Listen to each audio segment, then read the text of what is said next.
Hello, this is Joel Lindstrom, and Gus Gonzalez sent me a message telling me that I had been named the unofficial product manager for Dynamics 365 for sales.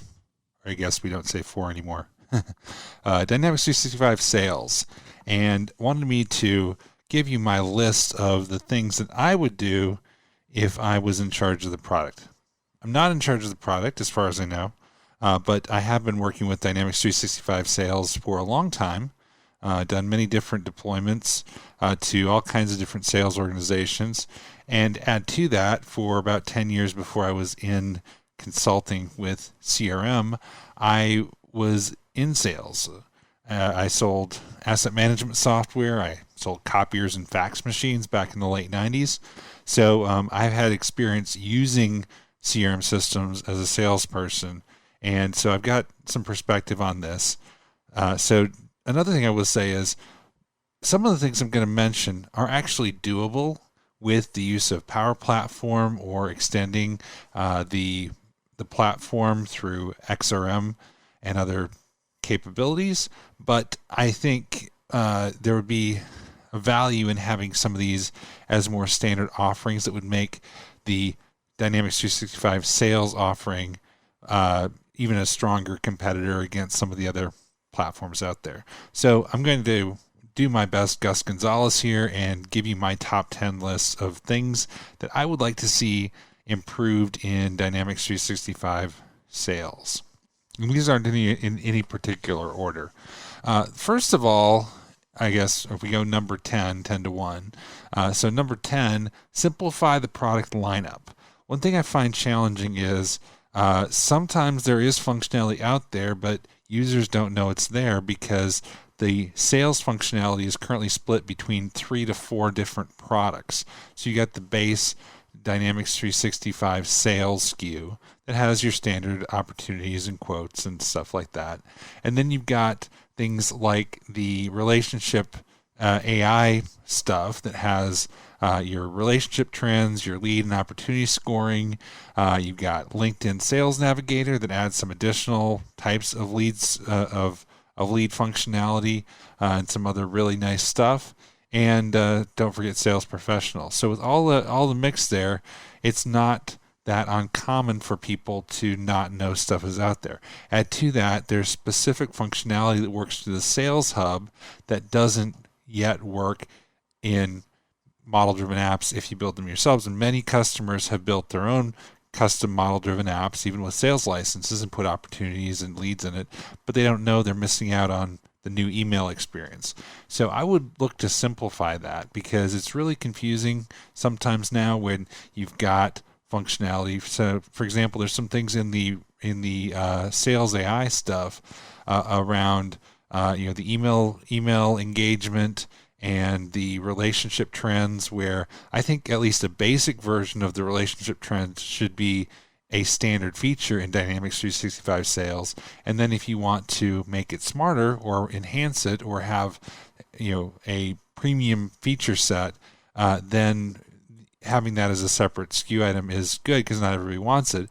But just having that newer functionality be in its own SKU and people not know about it creates the case where there's things people would like to do, but they don't have it. So simplifying the product lineup would be number 10. Number 9, improve sales literature. Sales literature is one of my top 5 features that nobody uses, but is actually a good feature when you're in sales. And I actually did this when we have somebody who wanted a brochure or wanted some information about our product. We had a library in our CRM system, and we would be able to click a button and send that to them. And so sales literature can do that. It's basically a preset attachments where you can have 5 different attachments, and you can have a salesperson create an email and insert it. It even works from the Outlook app. The problem with it is many companies don't want to manage their sales literature attachments in multiple places, and the creative people will put it in typically SharePoint or some kind of document repository, and they don't want to have to remember to also put it in Dynamics. So I think something that the first step, I would look at giving the option to integrate the sales literature with a SharePoint library. And that way you could have people have their master material in SharePoint, but still be able to reflect in Dynamics and make sure the latest version is reflected in Dynamics. Because, again, I think it's a great feature if you have the ability to put your attachments in there. But I sympathize with customers who don't want to duplicate it in two different places. If you already have a process built around it being stored in SharePoint, you don't want to also copy it into Dynamics. And if you put in SharePoint alone, you can't easily insert it from an email. And that is very powerful, especially when you have 4 or 5 attachments in a package around a certain offering. You can click 2 buttons and insert it in there. So if it could merge those 2 worlds, have the sales literature stored inside of SharePoint, and then be able to still easily attach it from within Outlook, that would be awesome. Number 8, Omnichannel for sales. So Microsoft has invested a lot in the Omnichannel customer service offering, and granted, the majority of call centers out there are customer service call centers, but there are a lot of sales call centers. I was in inside sales and spent a lot of time on the phone. And so add to that a lot of salespeople, modern salespeople, are not just doing calls and emails. They're also doing SMS text messaging. And that's an example of something you can do through the Power Platform using Twilio or something else like that. But it would be great if the way that we can send SMS messages through and receive SMS messages through Omnichannel customer service, that should extend to sales. And when you're in sales and you're emailing and your SMS messaging, having more of a multi-channel where it's aware of what's going on between the different channels would be a huge benefit, especially for inside sales and other people who are emailing, calling, and texting a lot. So number 7, improve the goal management. Goal management was introduced in CRM 2011, and I was an early big fan of goal management, and I still am, but it hasn't really been enhanced. They've updated it to work with the unified interface, but it's still the same old goal management that we had back in 2011. And while it's good, the main limitations are it is very kludgy to maintain. The form is confusing, is the way I put it, because you have the same form, but if you choose a money goal versus things like an activity count goal, you get totally different fields, and it could just be a more intuitive experience. The biggest gap, in my opinion, is that it doesn't support repeating goals. And so if you're doing a once a year goal and you're setting the goal once a year, that's fine. But a lot of times goals can be different from week to week or month to month. And so if I have to go in and I've got a team of 500 people and I've got to set up goals for them every week, I'm not going to do it. Sure, you can automate it through integrations. And I've done, there's a tip of the day about automated or repeating goals using workflow. However, that's a very heavy, kludgy process to set up, where it should really be a repeating goal. And I thought gamification was going to be it, and gamification is more automatic because you can have a monthly game that repeats. However, the gamification being it's outside of Dynamics, and it really hasn't been touched for a couple releases. I don't even know who's in charge of the product now. That's another wasted opportunity, in my opinion, because gamification at the time was really good. And I think with the Power Platform and everything, they could really bring that ahead and take that idea. So some kind of better goal management that's simpler to set up, can be set to repeat. I think the charts for goal management are awesome because they're like the one chart that shows like to date in the longer running process. So I think that's all good if they just made the form simpler and then added the ability to have a repeating template out of the box or out of the cloud, whatever you want to say. That would be the way that I would go. So number 6, improve the app for Outlook. So I've been using Outlook client, Outlook app for over a decade. And so I've gone very far with it. We have a lot of customers that use it, but it could be better. So a couple things is it does the basics pretty well. I mean, even you can insert sales literature, you can insert KB articles, you can track emails, you can search for anything. So a lot of things are there, but the biggest gaps I see with it are there's a lot of things that have been added through like the sales AI with email engagement, where it will tell you, what's the best time to send this email, for example, and it will, for example, show you emails that you haven't tracked and other things like that.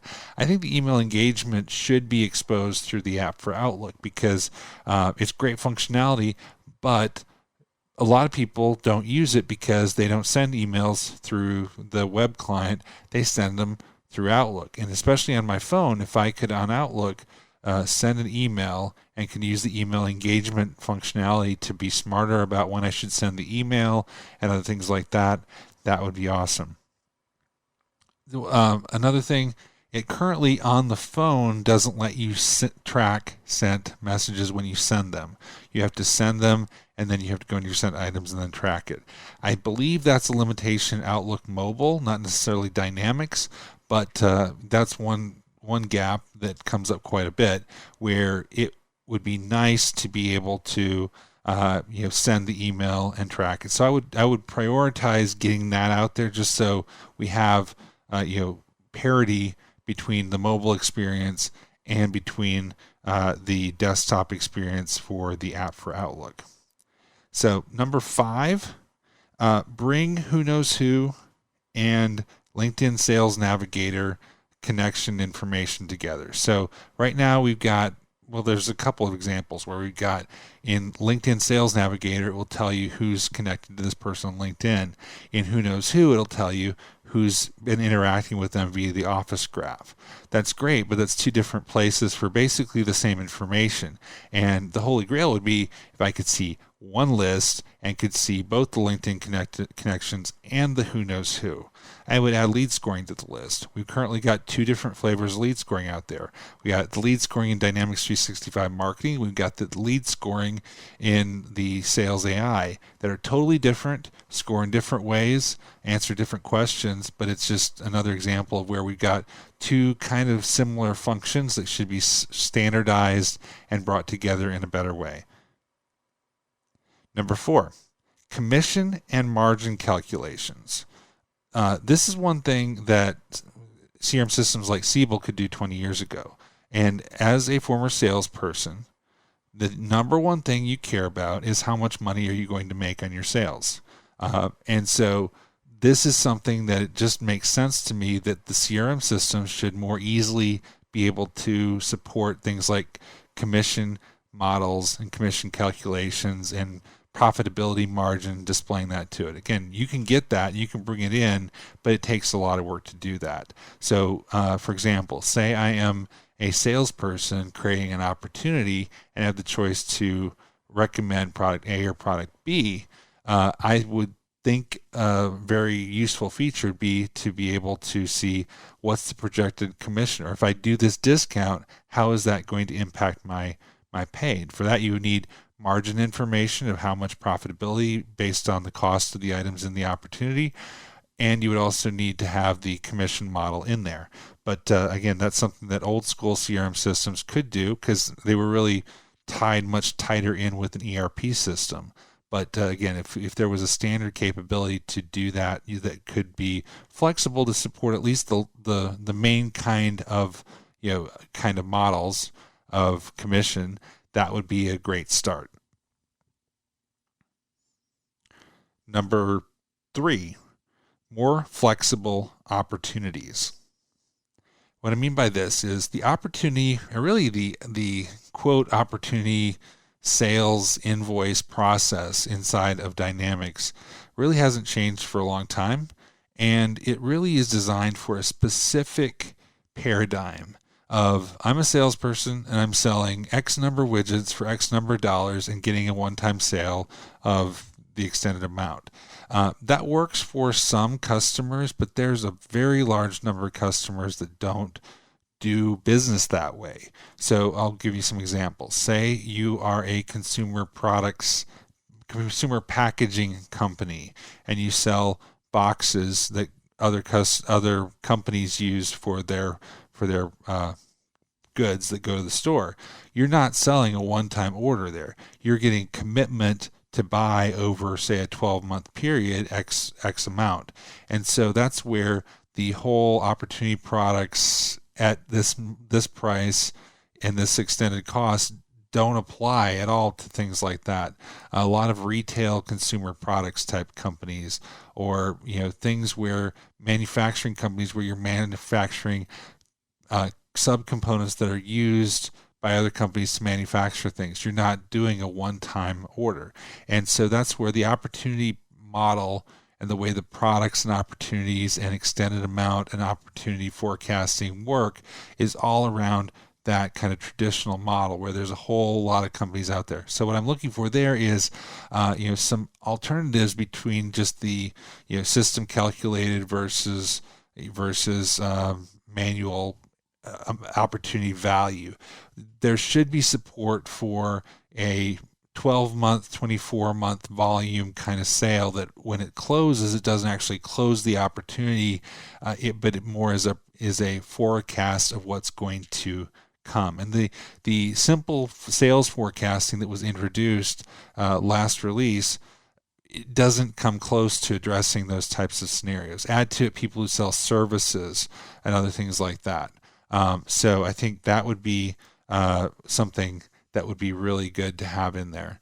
And the whole opportunity products is okay, but it's not spectacular. So I would say some improvements around that, and I would start by looking to support other kinds of sales models that aren't just driven by one-time sales that have an extended amount.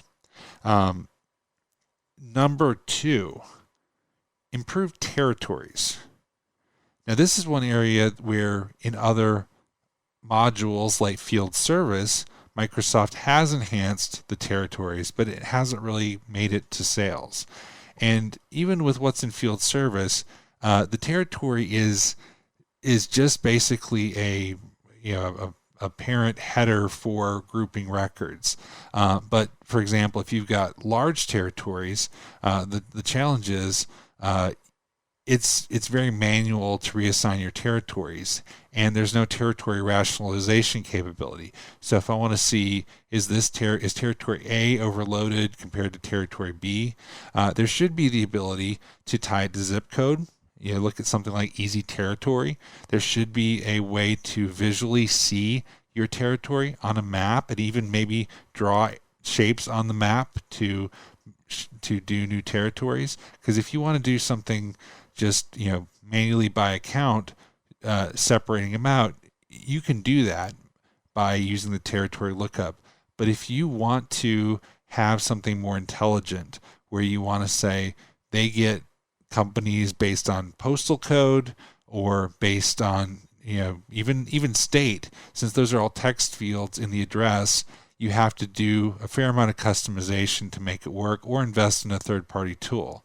And I don't want to take away from tools like Maplytics. They're awesome, and I don't think you'll ever get anything out of the box nearly as capable as what Maplytics is doing. But what I'm asking for is a improved. There has to be something between just a non-intelligent lookup field and fully functioning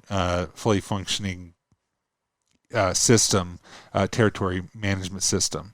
So, because right now, if you really want to rearrange your territories, you usually have to whip out Excel, and you have to plan your territory someplace else and then just reflect that in the system. So I would like Dynamics to be able to do more intelligent territory planning. And then my final item, make the team bot better. I'm really excited about what I see coming from the team bot, and I'm also looking at how salespeople are working. If the company uses Teams, many of them are starting to work almost exclusively from Teams. I mean, they've got other resources in there. We've got the ability to put Dynamics views and records in there. And we've got the team bot that basically right now can search for records. It can show you certain views. It can show you other things, and you can talk to it, but it's very limited in what you should do. What I would recommend is that Microsoft look at the most common sales scenarios of things like updating sales opportunity values, of not just finding records, but being able to create records by voice, and being more natural language processing to say, I had a meeting with XYZ company, update the notes to say, and be able to do that from your phone using your voice. So I can think of a lot more items. Didn't even get into things like CPQ. I think there should be an out of the box CPQ, not to compete with Explorlogics, but if you have things like I don't know, a configured product, the bundles really are not sufficient enough for anybody. And so again, Explorlogics and Pros and other CPQ platforms are great, but there's got to be something between the very simple bundles we have and an Explorlogics for somebody who doesn't quite need to go all the way to Explorlogics. Another one, a bonus one, quotes. It is surprising to me that we don't have anything around other than a simple document template around quote and proposal generation. I think you can build one, and you can build quite a nice one, but I think this is one area where the proposal generation and the approval process around that, if you want to bring that in, you're going to build that yourself. And I think that's something that you look at where salespeople spend a lot of their time. We already talked about things like interacting with customers and how things like SMS support would be great. But really, for a salesperson, another major time sink is building sales proposals and quote documents. And a lot of times there's approval processes if it's over a certain amount. So I think these pieces that we have, like the document template generation, like flow approvals, what I would like to see is kind of a starting point that goes beyond the simple template that we have, that can be used as a starting point and give value to people, and then you can extend it beyond that with the standard tools. So that's my top 10 plus list of the things that I would do if I was the product manager for Dynamics 365 Sales.